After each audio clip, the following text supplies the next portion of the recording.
Hello everyone, welcome জানাচ্ছি সবাইকে আরও একবার চৈতালি রান্নাঘরে। আজকে তোমাদের সাথে কেকের একটা রেসিপি শেয়ার করব, যেটা বানাতে সময় লাগবে মাত্র 10 মিনিট। আর না আটা না ময়দা, আটা ময়দা ছাড়াই আজকে একটা হেলদি কেকের রেসিপি তোমাদের সাথে শেয়ার করছি। এতটা সফট, এতটা তুলতুলে হয়, যেটা মুখে দিলে কিন্তু মিলিয়ে যাবে। বাচ্চা থেকে বড় প্রত্যেকেরই কিন্তু এই কেকটা খুব ভালো লাগবে। যখন খুশি তখন এই কেকটা বানাতে পারবে। চায়ের জল বসিয়ে দিয়েও কিন্তু এই কেকটা বানাবে, দেখবে চা হতে হতে কিন্তু আমাদের এই কেক তৈরি হয়ে গেছে। আর কতটা স্পঞ্জি হয়েছে আমি একটু দেখাচ্ছি, দেখো ভেতর পর্যন্ত পুরো জালিদার কেক আমাদের তৈরি হয়েছে।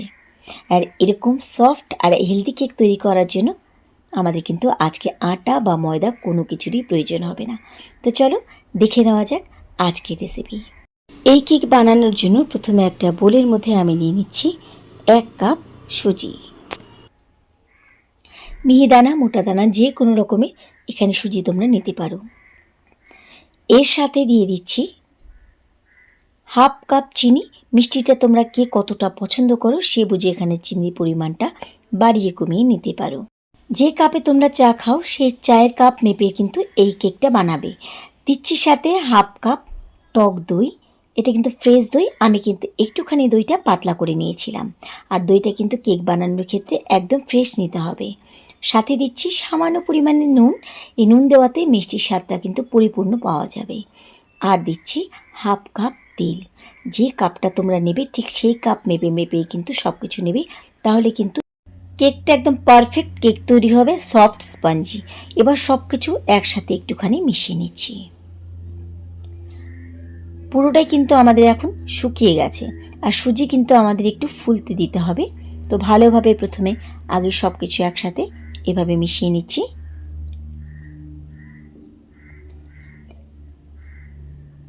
এখানে কিন্তু সুজি নরম হয়েছে, তবে কিন্তু ফোলেনি। তো মেশানো আমার এখানে হয়ে গেছে। এবার আমি এর মুখখানে দিচ্ছি 1 কাপ দুধ। পুরো দুধটা এখন দেব না, আমি এখান থেকে কিন্তু কিছুটা দুধ এখানে ঢেলে দিচ্ছি, বাদ বাকি দুধ রেখে দিচ্ছি, পরে আমাদের কাজে আসবে। দুধের সাথে এবার খালি সব কিছু আবার একটুখানি ভিজিয়ে দিচ্ছি। ব্যাস, এভাবে খালি একটুখানি মিশিয়ে নিলাম। এখন কিন্তু খুব একটা ফ্যাটানোর দরকার নেই। এবার ঢাকা দিয়ে 5 মিনিটের জন্য রেস্টে রেখে দিচ্ছি। ফিরে আসলাম কিছুক্ষণ পর। এর মধ্যে দেখতে পাচ্ছ সুজি কিন্তু আমাদের একদম নরম হয়ে গেছে, তবে এই ব্যাটার কিন্তু এখন অনেকটা ঘন হয়ে গেছে, যেহেতু সুজিগুলো কিন্তু ফুলে গেছে। তো প্রথমে একটুখানি এটাকে নেড়ে নিলাম, দেখো এর মধ্যে সুজি কিন্তু অনেকটাই নরম হয়ে গেছে। এবার এর মধ্যে দিয়ে দিচ্ছি 1 চামচ বেকিং পাউডার। বেকিং পাউডারের পরিমাণটা যদি একটু কম বা বেশি হয় তাতে কিন্তু কেক নষ্ট হবে না। আর দিচ্ছি একদম সামান্য 1/3 teaspoon baking soda. Baking soda পরিমাণটা কিন্তু খুব সামান্য পরিমাণে লাগবে। বেকিং সোডা বেশি দিলে কিন্তু পুরো কেকের টেস্টই নষ্ট হয়ে যাবে। এবার খুব ভালোভাবে সব কিছুকে একসাথে ফেটিয়ে নিতে হবে। তো ফ্যাটানো কিন্তু এখানে আমার খুব ভালোভাবে হয়ে গেছে, তবে ব্যাটার কিন্তু এখনও অনেকটাই ঘন আছে। এবার এর মধ্যে দিয়ে দিচ্ছি দুধ। আমি কিন্তু পুরো 1 কাপের 1/2 কাপ আগে দিয়েছি, আর এখান থেকে কিন্তু একটুখানি দিচ্ছি, বাদ বাকি দুধটা আবার রেখে দিচ্ছি, লাগলে পরে দেওয়া যাবে। এবার এই দুধের সাথে ভালোভাবে মিশিয়ে আরেকবার ফেটিয়ে নিচ্ছি। এবার যে ব্যাটার তৈরি হয়েছে ঠিক এরকম কনসিস্টেন্সি লাগবে আমাদের আজকের কেকের ব্যাটারের জন্য। বাদবাকি 1 কাপের দুধ থেকে কিন্তু আমার বাদবাকি দুধটুকু লাগেনি, এখানে 1.25 কাপের মতন আমার দুধ লেগেছে। ব্যাটার আমাদের এখন একদম রেডি। এবার দিয়ে দিচ্ছি এর মধ্যে খুব ভালো ফ্লেভারের জন্য ভ্যানিলা এসেন্স। যদি তোমাদের কাছে ভ্যানিলা এসেন্স না থাকে তবে কিন্তু তোমরা এখানে এলাচের গুঁড়ো দেবে, হয় কোনো এসেন্স বা না হয় এলাচের গুঁড়ো, কারণ এটা সুজির কেক, যদি একটু ফ্লেভার পড়ে তবে কিন্তু খেতে ভালো লাগবে, সেজন্য কিন্তু এখানে দিতে হবে। তো ব্যাটার আমার এখন একদম রেডি। সুজি খুব ভালোভাবে ফুলে একদম স্মুথ একটা ব্যাটার আমার এখানে তৈরি হয়ে গেছে।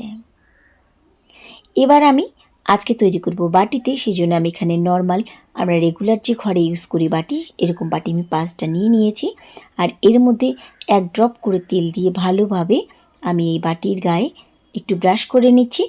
এতে আমাদের কেক যখন হয়ে যাবে এটাকে আমাদের বের করতে সুবিধা হবে। তাই ভালোভাবে প্রথমে তেল একটুখানি আমি ব্রাশ করে নিচ্ছি। তোমরা বাটি, সসপ্যান বা যে কোনো টিফিন বক্স বা কেক মোল্ড যে কোনো কিছু এখানে একটা নিতে পারো। এবার ব্যাটার আমি এখানে ঢেলে দিচ্ছি। ব্যাটার আমাদের এমন করে ঢালতে হবে যেন উপরে কিছুটা অংশ খালি থাকে, এতে কেক ফুলে কিন্তু বাটির মধ্যেই থাকবে, বাইরে আসবে না। তো পুরো ব্যাটার আমি এর মধ্যে বাটিগুলোর মধ্যে ঢেলে দিলাম।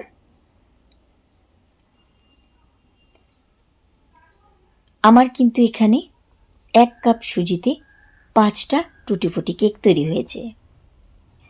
এবার এই কেকটিকে আরেকটু টেস্টি বানানোর জন্য আমি এখানে দিচ্ছি কিছুটা টুটি ফুটি। তোমরা যে কোনো ড্রাই ফ্রুটস এখানে দিতে পারো। এইগুলো দেওয়াতে এটা দেখতে যতটা ভালো লাগবে তার থেকে বেশি কিন্তু খেতে ভালো লাগবে, তাই দেওয়া। আর যদি বাচ্চারা খায় এরকম কালারফুল টুটি ফুটি দেখলে কিন্তু তারা কিন্তু একদম এটা লুটে পুটে খাবে। তো ভালোভাবে প্রথমে আমি এখানে টুটি ফুটি দিয়ে সাজিয়ে দিলাম। এবার দিয়ে দিচ্ছি কিছুটা চিনে বাদাম। আমি কিন্তু আজকে কোনো কাজু বাদাম দিচ্ছি না। তো এখানে চিনে বাদাম উপরে ছড়িয়ে দিচ্ছি। তোমরা চাইলে এখানে কাজু বাদাম বা কিশমিশও কিন্তু দিতে পারো। এই বাদাম দেওয়া সুজির কেকটা কিন্তু খেতে দারুণ লাগে, সেজন্য কিন্তু আমি এখানে চিনে বাদাম দিয়েছি। তোমরা যদি চিনে বাদাম দাও তাহলে কিন্তু একটু ভেজে খোসা ছাড়িয়ে দেবে, কাঁচা বাদাম কিন্তু এখানে দেবে না। তো কেক কিন্তু আমাদের একদম ওভেনে যাওয়ার জন্য একদম রেডি। এবার আমি গ্যাস ওভেনে বসিয়ে দিয়েছি একটা ফ্রাই প্যান, আর নিয়ে নিচ্ছি দেখো ফ্রাই প্যান থেকে ভর্তি থেকে একটু কম জল। আর এরকম ছাঁকনি কিন্তু আমাদের প্রত্যেকেরই বাড়িতে আছে। এরকম একটা ছাঁকনি নিয়ে ভালোভাবে প্রথমে প্যানের উপরে বসিয়ে দিলাম, দিয়ে গ্যাস ওভেন ধরিয়ে দিয়ে হাই ফ্লেম করে দিতে হবে। আমরা অন্য কেকের ক্ষেত্রে কিন্তু একদম লো, মিডিয়াম টু লো এর মাঝে স্টিম রেখে কেক বেক করি। আজকে কিন্তু আমাদের এই কেকটা স্টিমে তৈরি হবে, সেজন্য কিন্তু এখানে একদম হাই ফ্লেমে দিয়ে দিচ্ছি, দিয়ে ঢাকা দিয়ে ঠিক 10 মিনিট অপেক্ষা করছি। ফিরে আসলাম 10 মিনিট পরে। এর মধ্যে দেখো কেক কিন্তু কতটা ফুলে গেছে। আমি কিন্তু এখন গ্যাস ওভেন বন্ধ করে দিচ্ছি। আর বারবার কিন্তু ঢাকা খোলা বন্ধ করবে না, এতে বাইরের ঠান্ডা হাওয়া আর ভেতরের তাপে কিন্তু কেক অনেক সময় নষ্ট হয়ে যায়, ফুলবে না, আর কেক কিন্তু শক্ত হয়ে যাবে। সেজন্য ঢাকা দিয়ে হাই টু মিডিয়ামের মাঝে স্টিম রেখে করবে। এবার একটা আমি টুথপিক দিয়ে দেখাচ্ছি। দেখো টুথপিক একদম ক্লিয়ার এসেছে, মানে আমার এখানে কেক কিন্তু ভেতর পর্যন্ত খুব ভালোভাবে সেদ্ধ হয়েছে।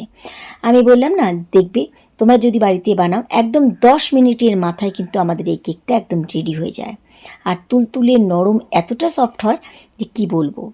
এবার আমি কেক কিছুক্ষণ ঠান্ডা করে নিয়েছি। নেওয়ার পরে এইভাবে একটুখানি দেখো টেনে টেনে ধরলে কিন্তু কেক এমনি খুলে চলে আসবে।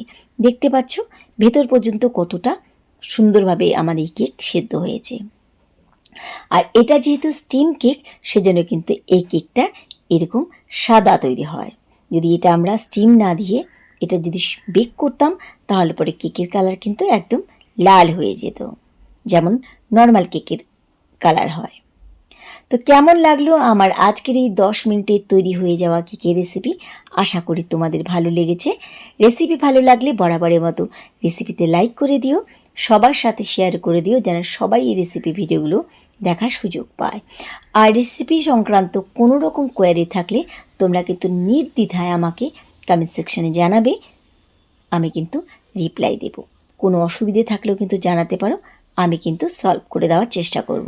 এই হলো আমার আজকে তৈরি মাত্র 10 মিনিটের মধ্যে একটা হেলদি কেকের রেসিপি, যেটা চায়ের জল বসিয়েও কিন্তু তোমরা বাড়িতে বানিয়ে নিতে পারবে। না আটা না ময়দা, একদম পারফেক্ট একটা হেলদি কেক। আশা করি আমার আজকের রেসিপি তোমাদের সবার ভালো লেগেছে। তাহলে আজকের মতো সবাইকে ধন্যবাদ জানিয়ে এখানেই বিদায় নিচ্ছি। ফিরে আসব আবার অন্য কোনো রেসিপির সাথে কোনো দিন। সেই পর্যন্ত সবাই খুব ভালো থেকো, সুস্থ থেকো।